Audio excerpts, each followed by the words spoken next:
Dia polisi wanita yang dikenal ramah. Tapi tiap malam, warga dengar suara harimau mengaum dari rumah mewahnya. Gak ada yang berani mendekat, sampai seorang ustaz kerasukan dan berteriak, kutukan ini belum selesai. Namaku Rika, umurku 32 tahun, aku seorang polisi wanita yang, bagi sebagian orang, mungkin jadi idola, tegas di lapangan, ramah di lingkungan, dan punya karir yang terus naik. Tapi di balik semua itu, ada sesuatu yang tak pernah kusampaikan ke siapapun. Sesuatu yang, kalau kalian tahu, mungkin kalian akan kabur, bahkan sebelum sempat mengenalku lebih jauh. Tiap pagi, aku menyetir sendiri ke kantor dengan mobil SUV hitam berlapis kaca gelap. Mobil itu mentereng, tapi tak pernah kumasukkan ke dalam cerita kehidupanku yang sederhana. Di kantor, aku dikenal sebagai polisi wanita dengan pengabdian luar biasa, tak pernah absen apel pagi, selalu pulang paling malam. Tapi, rumahku itulah yang mulai mengusik bisik-bisik orang. Rumah itu berdiri megah di pinggir kota, gerbang otomatis, taman tertata rapi, lampu gantung kristal menjuntai di teras, dindingnya dari marmer putih, dan di malam hari, cahaya dari dalam membuatnya tampak seperti istana dalam cerita dongeng. Tapi yang membuat orang makin heran bukan cuma rumahnya, tapi juga sosok satpam yang selalu berdiri diam di depan pagar. Dia tak pernah bicara, tak pernah tersenyum. Bajunya seragam hitam pekat tanpa nama. Beberapa tetangga bilang dia bukan manusia. Tapi aku tahu, dia masih bernapas. Kadang warga sekitar sudah mulai berbisik. Apalagi, setelah beberapa kejadian aneh muncul di sekitar rumahku, Pak Surip, tukang servis Arci yang pernah datang malam-malam, dikabarkan tak pernah pulang. Anak-anak muda yang coba iseng memanjat pagar, tiba-tiba sakit keras keesokan harinya. Dan yang paling membuat bulu kuduk merinding, adalah cerita tentang auman harimau di malam hari. Bu Rika, kalau malam suka pelihara binatang ya? Tanya Bu Yanti, tetanggaku, dengan raut wajah mencurigakan suatu pagi. Aku hanya tersenyum. Gak Bu, paling suara TV aja. Saya suka nonton dokumenter hewan. Padahal malam itu, aku sendiri mendengar suara auman itu, tidak dari TV, tapi dari belakang rumahku. Di dekat kolam ikan, auman berat, panjang, dan menyayat. Malam-malam seperti itu bukan hal baru buatku. Tapi sekarang makin sering. Sejak aku kembali dari hutan Banaran 2 tahun lalu, hidupku memang berubah drastis. Hutan itu tempat aku pernah hilang saat mengejar pelaku pembunuhan yang melarikan diri. 3 hari aku menghilang, katanya tim SAR. Mencariku siang malam, dan akhirnya menemukanku duduk sendirian di tepi sungai, lemas dan linglung. Saat itu aku tak bisa mengingat apapun, tapi malam-malam setelahnya, aku mulai mendapat mimpi. Dalam mimpiku, ada seekor harimau putih sebesar kuda dewasa, matanya meral, suaranya dalam dan bergema. Ia tak pernah mengaum, tapi berbicara dalam pikiranku. Jangan khawatir, semua akan aku berikan, tapi jangan pernah berkhianat. Dan benar saja, setelah kembali dari hutan itu, semuanya mengalir begitu cepat. Panggilan dari Kapolres datang seminggu kemudian, aku dipindah ke bagian kriminal khusus. Dalam waktu 6 bulan, aku menangani 7 kasus besar dan menang semua. Komandan suka padaku, rekan-rekan segan, gajiku biasa. Tapi aku punya segalanya, rumah, mobil, investasi, dan ya, investasi yang paling besar adalah harga dari jiwaku sendiri. Suatu malam, aku terbangun pukul 2 dini hari, bukan karena mimpi, tapi karena auman itu lagi, kali ini lebih dekat, lebih nyata. Aku turun dari tempat tidur, melangkah ke jendela, dan membuka sedikit tirai kamar. Di bawah, di tengah halaman belakang, seekor harimau putih sedang berjalan pelan. Matanya menatap ke arah jendelaku, diam, tapi seolah berbicara lewat tatapan tajamnya. Aku tak takut. Aku malah membuka jendela dan berbisik, sudah kukasih. Tahun ini, sudah selesai kan? Harimau itu berhenti, lalu mengangguk. Tidak benar-benar mengangguk seperti manusia, tapi gerak kepalanya terasa seperti itu. Setelah itu, dia berbalik dan menghilang di balik bayangan. Aku duduk di tepi ranjang sambil menghela napas panjang. Masih 1 tahun lagi, Rika. Gumamku, 1 tahun lagi. Pagi harinya, berita lokal heboh. Lelaki paruh baya ditemukan tewas tanpa luka di taman kota. Diduga kematian misterius. Namanya Pak Surip, yang dulu pernah ke rumahku. Dan malam sebelum ini, aku tahu. Aku tahu siapa yang datang menjemputnya, dan kenapa aku masih bisa hidup nyaman. Tapi untuk berapa lama lagi? Dan jika kau pikir semua yang kau lihat dariku adalah kenyataan, maka percayalah, kenyataan itu hanyalah selapis tipis dari luka yang kubungkus rapi dengan senyum dan seragam. Sejak pagi tadi, rumahku kembali jadi bahan gunjingan warga. Tak heran, berita kematian Pak Surip yang sempat datang ke rumahku seminggu, lalu muncul di televisi lokal dan koran pagi. Wajahnya terpampang besar, dengan judul mencolok, kematian misterius, tanpa luka, tanpa jejak, korban terakhir ditemukan dekat rumah perwira polisi. Itu bukan pertama kalinya rumahku terseret isu kematian. Tapi anehnya, pihak berwajib selalu gagal menemukan bukti apapun. Bahkan rekaman CCTV rumahku selalu bersih, karena aku tahu bagaimana cara mengendalikannya. Hari itu langit mendung, suasana kantor sepi, rekan-rekanku tetap menyapaku hangat. Tapi aku tahu beberapa dari mereka mulai bicara di belakang. Bu Rika kok makin kaya, ya? Suaminya pengusaha kali ya? Bisik seorang staf muda. Tak sadar aku berdiri di belakang, aku hanya senyum. Kalau mau kaya, kerja lebih keras lagi, jangan cuma bisa bisik-bisik, kataku pelan sambil lewat. Dia pucat. Dan aku puas. Sore menjelang, aku pulang lebih cepat. Hujan turun rintik-rintik, kabut mulai turun, dan suasana tampak seperti diselimuti sesuatu yang kelabu. Begitu sampai di depan rumah, satpam pribadiku masih berdiri tegak. Wajahnya tanpa ekspresi, matanya kosong. Namanya Rano, atau setidaknya itu nama yang kupanggil. Sejak ia datang, aku tak pernah tahu dari mana ia berasal. Tapi sejak perjanjian itu, dia muncul di depan rumahku, tanpa suara, tanpa permisi, dan tinggal begitu saja, entah manusia, entah bukan. Pagar otomatis terbuka perlahan, rumahku tampak hangat dari luar. Lampu-lampu menyala, seperti menyambutku kembali ke dunia gelap yang kutinggali. Malamnya, sekitar pukul 11, aku duduk di ruang tengah. TV menyala tanpa suara, kopi di genggamanku dingin. Mataku tertuju pada sebuah figura di dinding foto ayahku. Aku teringat masa kecil.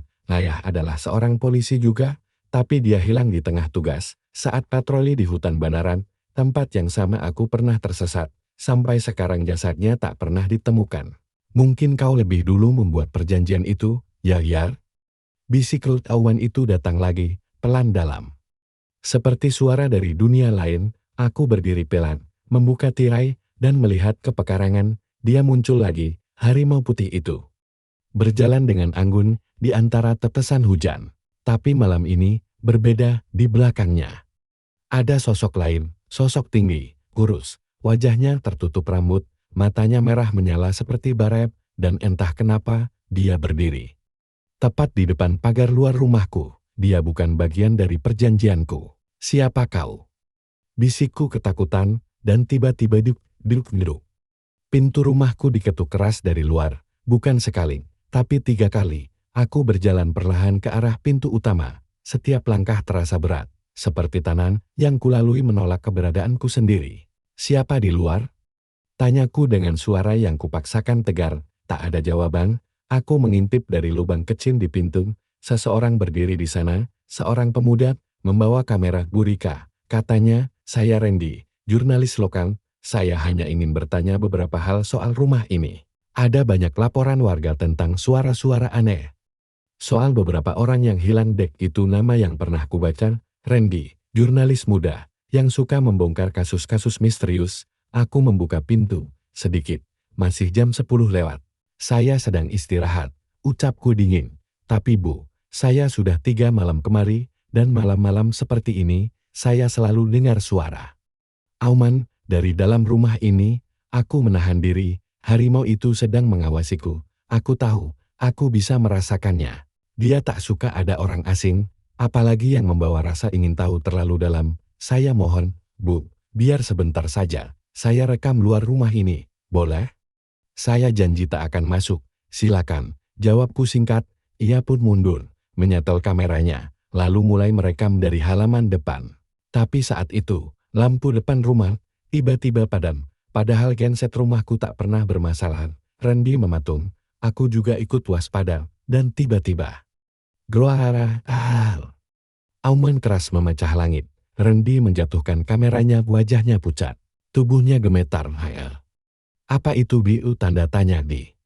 Aku tak menjawab, tapi mataku langsung menoleh ke arah pagar besin. Sosok harimau putih raksasa berdiri tegak, Tapi kali ini, dia tidak sendiri. Di belakangnya, sosok tinggi berjubah hitam muncul.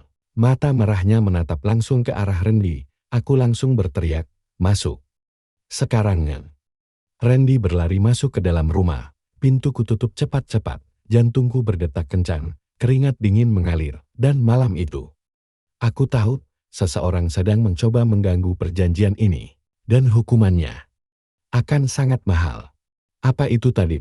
Bu, itu. Itu bukan hewan biasa itu. Harimau, ya kan? Tapi besar banget. Matanya merah. Randy terduduk di lantai ruang tamuku. Nafasnya tersengal. Matanya liar. Seperti baru saja melihat kematian lewat di depan wajahnya. Aku menatapnya dingin. Tenang, itu cuma ilusi. Kamu kecapekan. Di sini aman. Bohong, di rumah ini tak pernah ada yang benar-benar aman. Bahkan aku, pemilik rumah, tidur dalam ketakutan saban malam. Tapi tentu saja, aku tak bisa membiarkan bocah wartawan sok tahu. Ini memecah semuanya. Randy memandangi sekeliling ruangan, matanya tertumbuk pada lukisan besar yang tergantung di dinding. Lukisan seekor harimau putih yang sedang duduk di antara kabut hutan. Tapi yang membuatnya merinding bukan lukisannya melainkan mata dalam lukisan itu, seolah menatapnya balik. Apa? Lukisan ini baru? Tanyanya, setengah berbising. Warisan dari keluarga. Jawabku pendek, padahal lukisan itu baru muncul sendiri di ruang tamuku seminggu setelah aku kembali dari hutan Banaran. Aku tak pernah memesannya, tapi sejak ada lukisan itu, auman lebih sering terdengar, dan entitas itu makin nyata. Randy kutawari kopi, meskipun aku yakin tangannya masih terlalu gemetar untuk menggenggam cangkir. Dia mencoba bersikap profesional, membuka buku catatan kecil, lalu mulai bertanya dengan suara pelan, "Maaf, Bu Rika, saya hanya ingin tahu, sejak kapan Ibu tinggal di rumah ini?" 2 tahun terakhir, dan sebelumnya Ibu tinggal di mana? Rumah dinas, tapi saya butuh privasi, gaji polisi cukup untuk rumah sebesar ini. Pertanyaan itu terdengar terlalu lancang. Aku menoleh padanya, tajam. Dia buru-buru menambahkan, "Maksud saya, warga sekitar sering bertanya-tanya, ada banyak asumsi. Saya hanya ingin meluruskan, agar tidak muncul fitnah." Aku tersenyum. Tapi dalam hati, aku ingin membekap mulutnya dengan tangan yang telah berkali-kali membasuh darah tumbang. "Kau percaya hantu, Randy?" Tanyaku pelan. Dia terdiam, lalu mengangguk pelan. "Kalau aku bilang, rumah ini dijaga oleh sesuatu yang bukan manusia, kau akan percaya?" Randy menatapku, keringat di pelipisnya mulai turun. Sorot matanya berubah. Dari penasaran jadi takut. Tadi suara itu bukan ilusi kan? Aku bangkit, lalu berjalan ke rak tua di sudut ruangan. Dari sana, aku mengambil sebuah kotak kayu kecil, penuh ukiran aneh. Bau dupa yang tipis menyembur begitu kotaknya terbuka. Di dalamnya, ada segenggam rambut dan cakar hewan yang sudah mengering, dibungkus kain kuning. Inilah jantung dari segalanya, perjanjian, kekayaan, dan kutukan, kataku perlahan. Randy perlahan berdiri, mendekat, tapi tubuhnya bergetar. "Apa maksudnya, Bu?" "Ini semacam pesugihan." Aku menatapnya dalam-dalam dulu. Aku juga tak percaya, sampai aku hilang di hutan Banaran, dan untuk pertama kalinya, aku menceritakan sebagian kebenaran. 2 tahun lalu, aku ikut dalam pengejaran pelaku pembunuhan. Dia lari ke tengah hutan Banaran, hutan tua yang konon tak boleh dimasuki selepas maghrib, tapi aku nekat. Aku ingin naik pangkat. Aku ingin jadi lebih dari sekadar poluan tanggul. Aku nyasar. 3 hari, tanpa makan, tanpa arang. Tapi di malam ketiga, saat tubuhku nyaris mati kedinginan, dia datang, seekor harimau putih sebesar kuda dewasa, bermata merah dan lidah panjang menjulur keluar. Ia tidak menyerangku, tapi duduk, menatapku, dan berbicara dalam pikiranku. "Aku bisa beri segalanya, rumah, pangkat, uang, tapi beri aku darah. Setiap tahun, 1 jiwa, maka kau akan hidup dalam kemewahan, dan tak ada yang bisa menyentuhmu." Saat aku sadar, aku sudah duduk di pinggir sungai. 3 hari telah berlalu, tim penyelamat menemukanku dan membawaku pulang, dan sejak itu, semuanya mulai berubah. Randy menelan ludah. "Kenapa cerita ini diceritakan ke saya?" Aku mendekat, duduk di depannya. "Karena kamu anak pintar, Randy. Kamu tahu terlalu banyak. Kamu datang terlalu dekat." Dia mundur, tapi aku sudah bisa mencium ketakutannya, dan kemudian, matanya bergerak sendiri, menatap ke belakang punggungku. Wajahnya pucat seketika, aku menoleh. Di lorong menuju dapur, sosok satpam itu Rano berdiri tegak. Tapi wajahnya bukan wajah manusia, kulitnya mulai robek, dari matanya mengalir darah, dan dari mulutnya menjulur lidah bercabang. Dia bukan satpam, dia penjaga gerbang antara dunia ini dan dunia entitas itu, dan dia hanya muncul dalam wujud aslinya. Jika tumbal berikutnya sudah ditentukan, aku berdiri cepat, Randy. Pergi sekarang, lari. Tapi Rano melangkah lebih cepat, 1 langkah, 2 langkah. Dan Randy jatuh terdorong ke lantai, dia menjerit, aku berdiri di antara mereka, mendekat. Randy membisikkan satu kalimat lirih, maafkan aku, tapi kamu sudah terlalu dekat. Tiba-tiba, lampu ruangan padam, hanya suara auman menggetarkan dinding, dan dalam kegelapan itu, aku tahu. Malam ini, 1 jiwa telah dipilih, dan aku tak bisa lagi mundur. Malam itu, rumahku kembali sunyi. Randy tak lagi ada di sana, dan tak akan pernah kembali. Tidak ada darah, tidak ada jeritan terakhir. Yang tersisa hanya aroma dupa menyengat, dan hawa dingin yang menusuk tulang. Rano penjaga itu, sudah kembali ke tempatnya. Berdiri kaku seperti patung di halaman depan. Aku duduk di lantai ruang tamu, memeluk lutut, tubuhku gemetar. Bukan karena takut, tapi karena kenyataan bahwa aku sudah terlalu dalam, terlalu jauh untuk bisa kembali. Sudah 3 tahun berlalu sejak hari itu. Tapi kenangan tentang hutan Banaran, tempat semua ini dimulai, masih jelas di kepalaku lebih tajam dari sembilu. Hari itu seharusnya menjadi patroli biasa kami, tim kecil dari Polres, tengah mengejar tersangka pembunuhan berantai yang kabur. Ke arah barat hutan Banaran, lelaki itu dikenal licik, kejam, dan sulit dilacak, tapi aku bersikeras ikut dalam pengejaran. Aku ingin membuktikan sesuatu. Pada atasanku, pada diriku sendiri, kami membagi diri, aku dan 1 rekan menyisir jalur utara, tapi entah kenapa, aku tertinggal, radio komunikasi mati, suara temanku tak lagi terdengar. Saat sadar, aku sendirian. Dikelilingi pohon-pohon tua yang menjulang seperti raksasa, hutan Banaran bukan sembarang hutan, penduduk sekitar menyebutnya alas peteng, hutan kelam.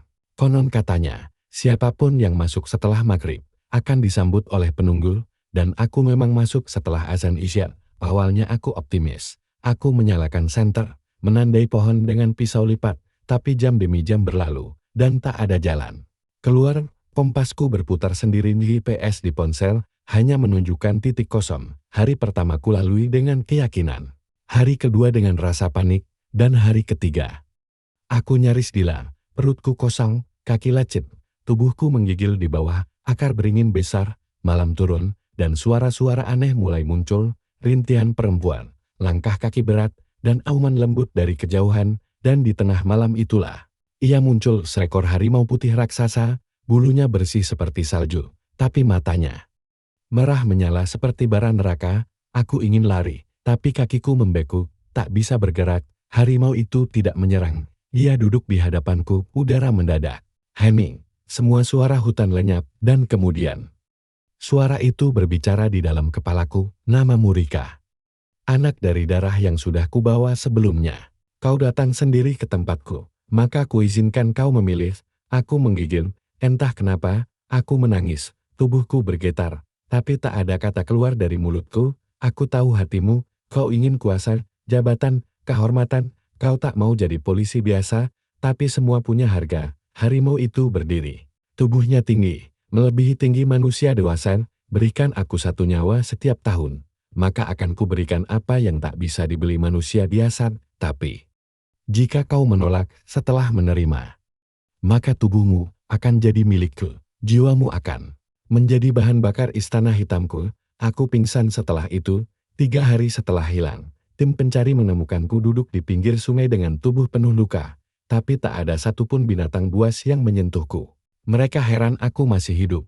Aku dibawa kembali ke markas, diperiksa, disarankan untuk cuti, tapi 1 bulan kemudian aku dipanggil langsung oleh Kapolres, promosi, pindah divisi ke kriminal khusus, gaji meningkat, dan tak lama setelah itu, uang mengalir dari arah yang tak kupahami, transfer tanpa nama, kontrak-kontrak yang tiba-tiba datang padaku, dan rumah mega yang kupilih dengan begitu mudah, seolah semesta meletakkannya langsung di tanganku. Awalnya kupikir itu semua berkah, Tapi di malam ketujuh, setelah aku pindah rumah, aku mendengar auman pertama, dan di mimpi malam itu, harimau putih itu kembali. Sudah kutepati janjiku, sekarang giliranmu. Aku terbangun dengan tubuh menggigil, dan keesokan harinya, komandan yang dulu suka merendahkanku, ditemukan tewas di kamar hotel, tanpa luka, tanpa sebab. Itulah tumbal pertama, kembali ke ruang tamu malam ini. Aku menatap titik kosong di dinding. Aku pernah mencoba menolak, tapi setiap kali aku mengabaikan tanda-tandanya, seseorang yang dekat denganku akan mati. Terkadang rekan kerja, terkadang warga yang tak bersalah, bahkan satu kali keponakanku sendiri jatuh dari tangga tanpa sebab. Aku tahu, itu karena aku menunda tumbal. Aku tidak bebas, aku tidak kaya. Aku hanya hidup lebih lama dari seharusnya, dan malam ini, setelah Randy, aku tahu, waktuku sendiri juga tinggal menunggu giliran, karena perjanjian itu tak bisa dilanggar selamanya. Aku masih ingat malam itu, malam saat aku menyerahkan tumbal pertamaku dengan sadar, bukan karena dipaksa, bukan karena keadaan, tapi karena aku mulai tergoda oleh kekuasaan. Setelah peristiwa hutan Banaran, hidupku memang berubah drastis. Gaji memang tetap nominal diselip, tapi uang-uang itu mengalir entah dari mana. Promosi demi promosi datang tanpa aku harus berteriak minta dilirik. Aku, Rika, polisi wanita biasa dari keluarga tanpa koneksi, tiba-tiba disegani di lingkungan yang sebelumnya penuh senioritas dan sikut-sikutan, tapi semua itu seperti candu. Sekali kau nikmati, kau ingin lagi, dan lagi. Aku mulai merasa tak bisa hidup tanpa apa yang diberikan makhluk itu, dan tumbal tahunan itu makin terasa sebagai harga wajar dibanding semua yang kudapatkan. Tumbal pertamaku adalah Romi, seorang anak muda tanggung, residivis kecil yang kerap mencuri di pasar. Suatu malam, ia tertangkap basah hendak mencopet dompet wanita tua. Warga mengamuk, memukulinya. Tapi saat aku datang, aku menenangkan massa, membawanya ke pos, dan menyuruh semua orang pulang. Romi duduk di bangku ruang interogasi. Luka lebam di wajahnya membuatnya terlihat lebih muda dari usia sebenarnya. Ia tampak pasrah. "Bu, saya cuma lapar," katanya sambil menahan tangis. "Ibu nggak akan masukin saya lagi kan?" Aku hanya diam. Di luar hujan turun deras, dan dari balik jendela, aku melihat dia datang. Harimau putih itu berdiri di bawah lampu jalan yang temaram. Hanya aku yang bisa melihatnya, tapi aku tahu ia lapar. Waktu itu aku masih bimbang. Tumbal, apa harus orang baik? Harus orang jahat? Harus siapa? Tapi suara itu kembali berbisik di telingaku, "Tak penting siapa, yang penting darahnya milikmu." Aku berdiri perlahan, mengambil satu botol air minum, menuangnya ke cangkir, dan diam-diam meneteskan cairan dari botol kecil pemberian dia. Air itu bening, tapi saat menyentuh tangan Romi, ia menghitam dan mendidih. Romi memekik, tubuhnya menggigil hebat, lalu detak jantungnya berhenti, tanpa luka, tanpa darah tercecer, tapi tubuhnya membeku seperti patung. Aku hanya duduk diam, napasku berat, tapi tak ada air mata. Aku sadar, itu bukan manusia terakhir yang akan kuhabisi. Setelah Romi, hidupku kembali naik ke level yang lebih tinggi. Aku mendapatkan tanah di tengah kota, lengkap dengan bangunan toko dan 2 mobil mewah. Lewat relasi-relasi yang tiba-tiba datang, rumahku mulai dibangun dari pondasi hingga istana. Wajahku sering tampil di acara penghargaan daerah. Semua orang memujiku, tapi setiap malam auman itu selalu hadir, seperti alam pengingat bahwa aku hidup bukan karena diriku sendiri, tapi karena hutang darah. Tiap tahun, aku tahu waktunya tiba jika mimpi-mimpiku dipenuhi suara derap kaki binatang dan bisikan panjang dalam bahasa yang tak kupahami. Dan tahun kedua, aku mulai lebih licik.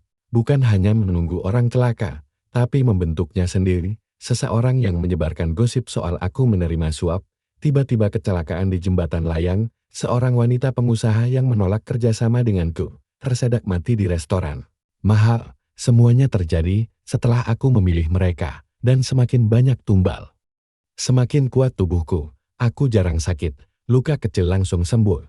Aku bisa bekerja seminggu tanpa lelah. Bahkan pernah, saat tersambar setrum karena instalasi AC rusak, aku tak merasakan apa-apa, seolah tubuhku bukan lagi manusia. Tapi aku juga tahu, jiwaku mulai lapuk. 2 malam lalu, aku bermimpi, Dalam mimpi itu, aku berdiri di antara pohon-pohon tua, di hadapanku, harimau putih itu berbaring santai, tapi matanya penuh amarah. Tumbal berikutnya, sudah terlalu lama tertunda, kau melanggar aku. Mencoba menjawab, tapi bibirku keluh, suara tak keluar. Dan ia melangkah ke arahku, menjilati wajahku dengan lidah kasar dan dingin. Aku terbangun dengan leher penuh bekas goresan, seperti dicakar dari dalam mimpi, dan malam ini, Randy menjadi tumbal berikutnya. Aku tahu, aku tidak membunuhnya secara langsung, tapi aku membiarkannya datang, membiarkan dia masuk, dan mengunci pintu. Selebihnya, harimau itu yang mengambil bagian. Aku berdiri di depan cermin besar di kamar, wajahku tampak segar, muda, seolah 10 tahun lebih muda dari usia asliku, tapi mata yang menatapku balik dari dalam cermin itu.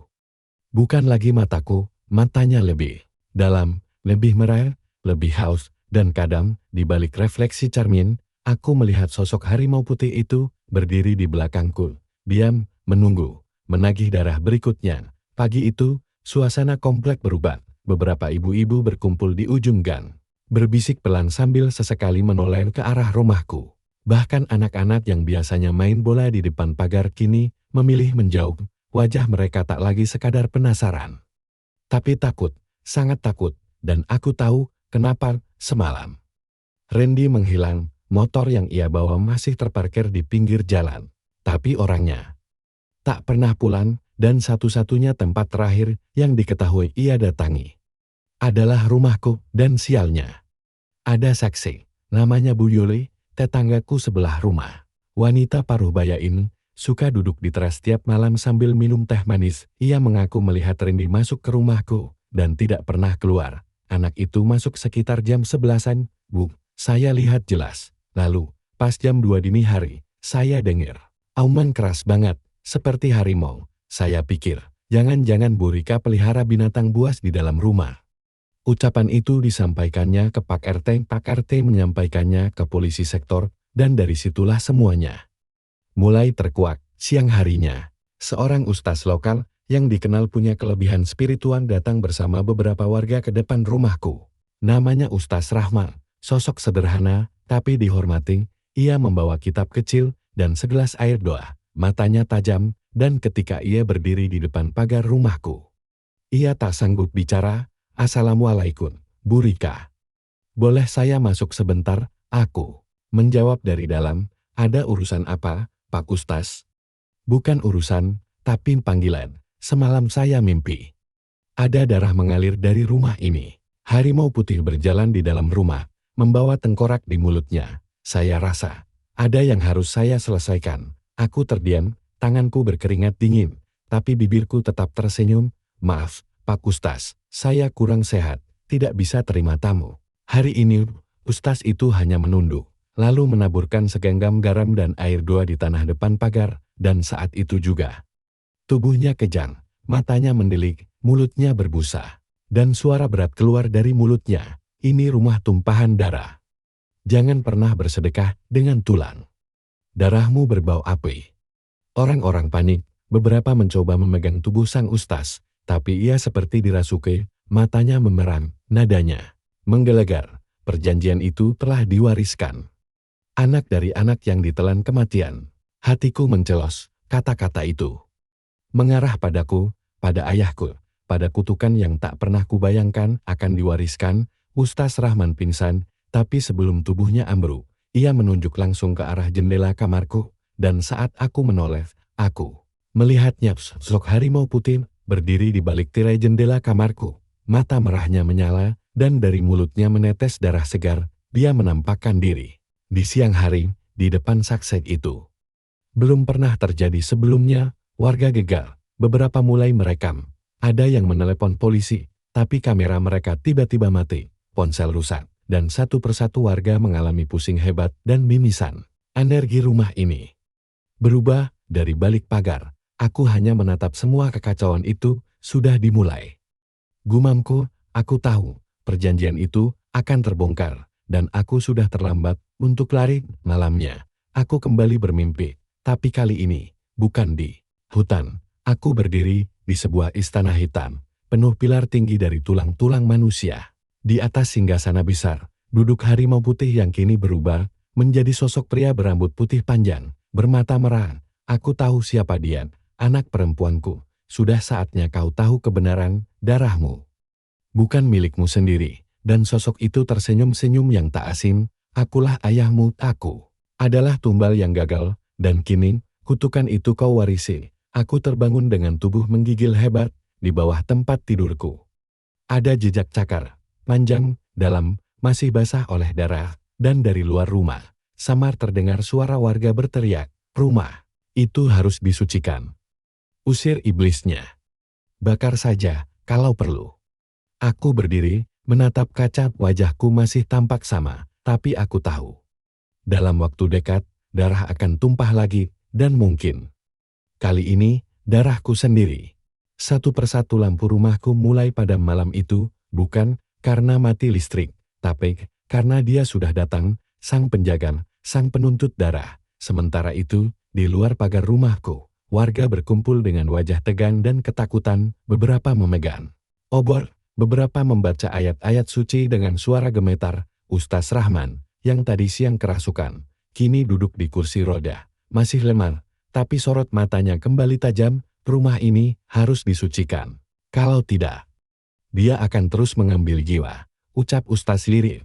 Dia yang mereka maksud adalah aku. Aku berdiri di depan kaca besar kamar. Napas berat, rambutku yang biasanya rapi kini mulai rontok satu persatu. Kulitku pucat dan tubuhku terasa dingin seperti mayat, dan yang paling membuatku takut adalah mata. Bola mataku mulai berubah. Ujung-ujungnya memeran. Kadang saat aku bicara sendiri, suara yang keluar bukan lagi suaraku. Aku ingin hidup, tapi aku juga ingin bebas. Aku mencoba meyakinkan diriku sendiri, tapi malam ini semua terasa berbeda. Kutukan ini mulai mengambil alih. Tepat pukul 11 malam, bunyi tabuhan kentongan terdengar dari luar. Warga mulai berdoa bersama di depan pagar rumahku. Sebagian membaca Yasin, sebagian mengelilingi rumah sambil menyiramkan air doa. Namun, yang mereka hadapi bukan hanya rumah, tapi dunia di balik dinding-dinding ini. Aku dan siluman itu. Sementara itu, dari dalam kamar, aku mulai mendengar suara langkah berat di atap, seperti kuku-kuku besar sedang menggesek genting dan auman. Makin jelas, dekat. Sangat dekat, seolah ia sedang menunggu aku menyerah. Berikan tumbal, malam ini, atau kau sendiri yang akan jadi persembahan. Bisikan itu menggema di dalam kepalaku, dan saat aku menoleh ke pojok kamar, ayahku berdiri di sana, tapi bukan ayah seperti yang aku kenal. Bukan sosok hangat berseragam, melainkan makhluk tinggi, dengan wajah manusia tapi tubuh penuh bulu putih. Bola matanya merah, lidahnya menjulur panjang seperti ular. Aku gagal. Sekarang, kau pewarisnya. Jika kau gagal juga, seluruh darah keturunan kita akan habis dimangsa oleh waktu. Ayah, kenapa kau tak memberitahuku sejak dulu? Karena aku tak pernah berniat memberimu kutukan ini, tapi ketika kau masuk hutan itu, dia memilihmu, dan aku tak bisa menyelamatkanmu. Aku berlutut, bahuku gemetar. Lalu apa yang harus kulakukan? Aku sudah lelah. Aku hanya ingin jadi manusia biasa lagi. Tapi kau bukan manusia biasa, Rika. Ia menghilang, dan saat itu juga lantai rumahku bergetar keras. Dari luar, warga mulai panik. Langit berubah kelam. Angin berputar-putar tepat di atas rumah. Lampu jalan meledak satu persatu, dan dari balik tirai, sosok harimau putih itu muncul berdiri di atap rumah. Mulutnya berlumur darah. Tubuhnya lebih besar dari sebelumnya, dan kini matanya tak lagi marah biasa, tapi penuh apa. Ustaz Rahman berdiri dengan tongkatnya, lalu membaca doa keras-keras. Ya Allah, kami berlindung dari segala makhluk gaib yang mengganggu anak cucu Adam. Bersihkan rumah ini dari jin jahat dan perjanjian laknat. Tiba-tiba, pagar rumahku terbuka sendiri. Angin dingin menerjang keluar, dan saat itu, aku berjalan keluar rumah dengan tubuh gemetar, rambut kusut, dan mata yang kini memerah seluruhnya. Warga terpaku. Salah satu anak kecil menangis ketakutan. Ustaz Rahman menunduk, lalu berkata, itu bukan lagi Burika, itu jasad yang sudah dikendalikan. Aku mendengar semuanya, tapi aku tak bisa lagi melawan. Tubuhku seperti wayang, dan dalangnya adalah kutukan pesugihan itu sendiri. Langkahku semakin pelan, kaki terasa berat, sampai aku akhirnya roboh di halaman depan, dan saat tubuhku menyentuh tanah harimau putih itu, melompat turun dari atap rumah, berdiri tepat di atas tubuhku. Rika. Teriakan itu bukan dari warga, tapi dari dalam diriku, jiwaku, kesadaranku, yang masih berjuang. Aku mencoba bangkit, tapi seluruh tubuhku terbakar, sakitnya seperti ditusuk 1000 besi panas. Dalam keadaan setengah sadar, aku melihat sosok seseorang berlari ke arahku. Itu Bu Yuli, tetangga yang paling membenciku. Ia nekat menerobos kerumunan, membawa sebuah botol kecil berisi minyak zaitun, dan doa. Ia menyiramkan cairan itu ke tubuhku sambil menangis. Rika, sadar, nak. Kau bukan iblis. Jangan biarkan dia menang. Dan saat itu, tubuh harimau putih menjerit keras, suara yang menggetarkan bumi, membuat kaca-kaca pecah, matanya meledak, bulu-bulunya terbakar, dan ia menghilang dalam kobaran api putih. Tubuhku ikut terbakar, tapi entah kenapa aku tidak mati, yang terbakar hanya lapisan luar. Dan saat aku membuka mata, aku kembali, tapi aku tahu ini belum akhir, karena kutukan belum sepenuhnya hilang. Setelah malam itu, aku tidak lagi sepenuhnya manusia, tapi juga belum sepenuhnya milik siluman. Tubuhku masih bernapas, tapi ada saat-saat di mana aku tak merasa hidup.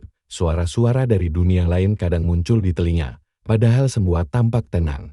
Bayangan harimau putih masih sering kulihat di cermin, walau sosoknya seolah sudah hangus. Tapi satu hal yang pasti, kutukan itu belum berakhir, dan aku masih bagian dari perjanjiannya. Sejak kejadian di malam penyucian itu, warga tak lagi berani mendekat. Rumahku seperti dikucilkan, seperti benda najis yang tak boleh disentuh. Bahkan anak-anak pun menangis hanya dengan melihat arah pagar rumahku. Aku mengunci diri di kamar, satu-satunya tempat yang tak disentuh kekuatan itu. Di sana, aku temukan kembali jurnal milik ayahku, buku tua, diselipkan di balik lantai kayu, yang selama ini tak pernah kusadari ada. Isinya bukan catatan polisi, tapi catatan darah, nama-nama orang yang pernah hilang saat ayahku masih aktif bertugas, lokasi-lokasi hutan, gambar-gambar harimau, dan satu kalimat yang terus diulang. Siapa yang berhutang darah akan ditagih seumur hidup. Jika tak mampu membayar, wariskan. Hatiku remuk. Ternyata ayahku sudah tahu semuanya sejak awal, dan ketika aku nyasar ke hutan Banaran 3 tahun lalu, itu bukan kebetulan, itu warisan. Anakku akan melanjutkan. Darah ini sudah dipilih. Jika dia kuat, dia akan menjadi penjaga kekayaan. Jika lemah, dia akan jadi bagian tanah. Sore itu, aku duduk di ruang tamu, menatap lukisan harimau putih yang sejak awal menggantung sendiri di dinding. Lukisan itu menghilang warnanya, menjadi hitam putih, dan di sulutnya muncul goresan-goresan aneh yang tak ada sebelumnya, seperti kuku yang mencakarkan vas dari dalam. Aku tahu sesuatu sedang mencoba masuk lagi, dan kali ini bukan untuk menagih, tapi untuk mengambil alih. Malamnya, aku menghubungi Ustaz Rahman. Aku mau akhiri semua ini, kataku lirih lewat telepon. Aku akan bakar rumah ini, Ustaz, tapi aku minta satu hal. Bawa satu orang bersamaku. Siapa? Tanya Ustaz pelan. Bu Yuli. Aku tak bisa menyelamatkan banyak orang, tapi setidaknya dia pantas tahu kebenarannya. Orang yang pernah menuduhku pelihara iblis, yang menatapku dengan ngeri setiap pagi, dia harus tahu. Aku bukan setan, aku hanya korban yang terlalu terlambat. Keluar tengah malam, kami bertiga berdiri di halaman rumah. Ustaz Rahman membawa air doa, aku membawa jerigen bensin. Bu Yuli membawa koran tua, yang entah kenapa masih menyimpan artikel tentang ayahku yang hilang secara misterius di hutan Banaran 20 tahun lalu. Kau yakin? Tanya Ustaz. Aku mengangguk.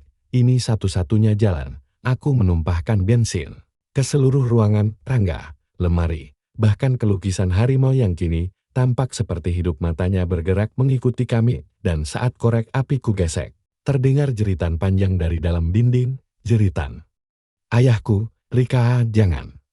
Ini belum waktumu. Kita bisa hidup bersama selamanya. Tapi aku tahu suara itu bukan ayahku, itu ruh yang merasukinya, yang memperalatnya.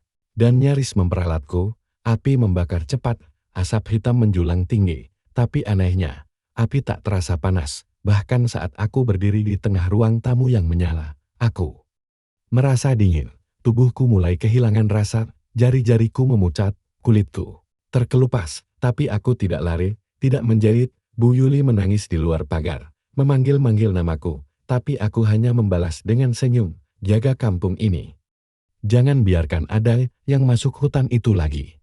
Sebelum tubuhku hangus, aku melihat satu sosok terakhir berdiri di ujung tangga, anak kecil, perempuan, rambut panjang, mata hitam polos. Dia menatapku, lalu berkata lirih, "Terima kasih sudah memutus rantainya, kini tak ada lagi yang akan diwarisi, dan semuanya gelap." Esokan harinya, rumah megah itu tinggal puing dan abu, tapi tak ada bau gosong, tak ada jenazah. Hanya lukisan terbakar yang entah kenapa masih utuh, tapi kini gambarnya kosong, putih polos, dan satu jejak cakar besar di lantai keramik yang tak hangus. Sudah 2 minggu berlalu sejak rumah megah itu terbakar, tapi aroma anyir masih samar-samar tercium tiap malam. Warga sudah mulai berani melewati depan bekas rumah Bu Rika, tapi tak ada yang berani menengok ke dalam pekarangan karena mereka tahu meski rumah itu sudah jadi abu, jejaknya belum benar-benar hilang. Bu Yuli kini tinggal di rumah anak sulungnya. Sehari-hari ia tampak lebih pendiam, lebih sering duduk termenung, sambil membawa potongan koran lama yang menyimpan wajah muda Bu Rika dan ayahnya. Aku lihat dengan mata kepala sendiri. Rika masuk ke dalam apim, tapi dia tak menjerit. Katanya lirih pada seorang tamu yang berkunjung, seperti orang yang pulang ke rumahnya. Dan malam itu, Bu Yuli kembali bermimpi. Ia berdiri di halaman rumah yang terbakar, tapi kali ini, bangunannya kembali berdiri, rapi megah, bahkan lebih mewah dari sebelumnya. Di depannya, Bu Rika berdiri memakai seragam polisi putih bersih, tersenyum, tapi mata kirinya merah darah. "Terima kasih, Bu Yuli, Ibu menyelamatkanku." Tapi belum semuanya selesai, masih ada satu rantai yang belum lepas. Jika dia masuk hutan, semua ini akan terulang. "Siapa Rika?" tanya Bu Yuli dalam mimpi. Tapi sebelum jawaban keluar, jeritan harimau menggema dan semuanya menggelap. Kabar tentang rumah terbakar tanpa jenazah menarik perhatian media. Beberapa wartawan lokal datang, tapi selalu mengalami gangguan aneh. Kamera rusak, suara rekaman menghilang. Bahkan ada yang tiba-tiba demam tinggi setelah mencoba mengambil foto puing rumah, namun itu tidak menghentikan kedatangan seorang pria muda bernama Bagas Irawan, seorang peneliti spiritual dari Jakarta, yang datang dengan misi pribadi, membuktikan bahwa Bu Rika masih ada. Bagas membawa peralatan khusus, termasuk kamera aura dan alat perekam suara dimensi. Ia menyewa rumah warga tepat di seberang bekas rumah Rika, dan tiap malam ia merekam, dan pada malam ketiga, kamera menangkap sesuatu. Sosok perempuan berdiri di ujung pagar yang sudah hangus, seragam polisi lusuh, rambut acak-acakan, dan mata yang menatap langsung ke kamera. "Kalian datang terlalu cepat, tunggu sampai ia kembali." Bagas terguncang, tapi ia tidak mundur. Ia meneliti catatan sejarah desa, dan menemukan satu fakta mengejutkan. Ayah Rika bukan satu-satunya anggota keluarga yang hilang di hutan Banaran. Ternyata, kakek Rika juga hilang di hutan yang sama pada tahun 1956, dan bahkan buyutnya juga tercatat sebagai korban pembantaian binatang liar saat berburu di kawasan yang kini jadi hutan Banaran. Kutukan ini sudah terjadi 4 generasi, dan semua korban adalah laki-laki, hingga akhirnya diwariskan ke Rika, satu-satunya perempuan pewaris darah. Bagas pun menyimpulkan sesuatu yang mengerikan. Kutukan ini bukan soal tumbal semata, tapi tentang garis darah yang harus terus menyambung jika pewarisnya mati tanpa keturunan. Kutukannya akan mencari tubuh baru untuk melanjutkan rantai, dan satu nama muncul dalam penyelidikannya, Alia, keponakan Rika Putri dari adik kandungnya yang berusia 8 tahun. Alia sering bermimpi bermain bersama harimau putih. Kadang ia terbangun sambil menggambar sosok harimau di tembok rumahnya, dan malam itu, ibunya memergoki Alia bercakap sendiri di kamar. Kata Tante Rika, "Nanti aku bisa punya rumah besar juga, asal aku nggak takut darah." Bagas tahu, kutukan itu belum berakhir. Ia mendatangi keluarga Alia dan memohon agar anak itu tak dibiarkan dekat hutan Banaran. Tapi bagaimana cara menjauhkan takdir jika roh sang pewaris sebelumnya belum benar-benar pergi? Karena malam itu, di depan rumah keluarga Alia, harimau putih itu muncul kembali, bukan sebagai siluman penuh bulu, tapi sebagai bayangan hitam yang melayang perlahan berbentuk perempuan berseragam polisi. Dengan mata merah menyala, dan dari mulutnya keluar satu bisikan, kutukan tak pernah padam. Hanya berpindah tubuh. Malam itu, hujan turun deras, angin bertiup liar, petir menyambar langit di sebuah kamar kecil di ujung desa. Alia terbangun, keringat dingin membasahi jidatnya. Tante Rika ada di bawah ranjang, bisiknya pelan. Ibunya yang tidur di sampingnya membuka mata. Alia, kamu ngomong apa, nak? Alia menatap ke bawah tempat tidur.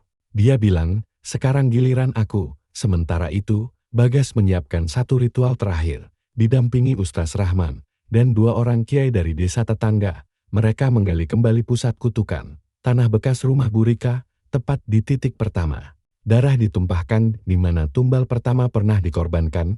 Tanah itu basah, tetapi saat cangkul pertama menghantam, muncul asap hitam mengepul dari dalam tanah. Bau amis menyeruak, seperti darah lama yang busuk. Dan di kedalaman sekitar 1 meter, mereka menemukan sebuah peti besi tua, di dalamnya tulang belulang manusia dan selembar foto usang foto Rika.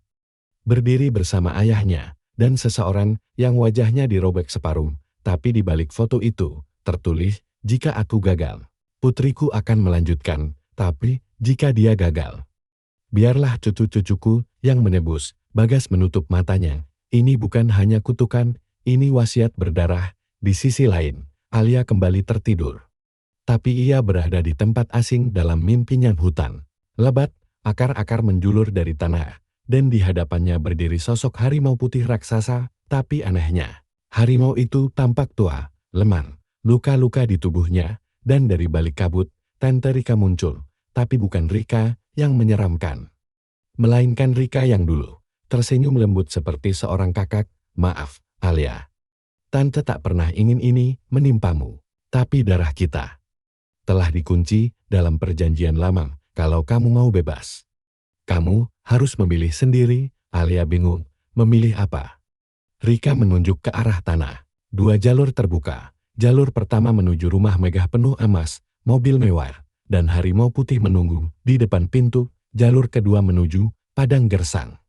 Tapi ada cahaya kecil bersinar di ujungnya. Jika kamu pilih yang pertama, kamu tak akan pernah miskin, tapi kamu juga tak akan pernah tidur tenang. Jika kamu pilih yang kedua, kamu akan hidup biasa saja, tapi kamu bebas. Alia menatap kedua jalan itu.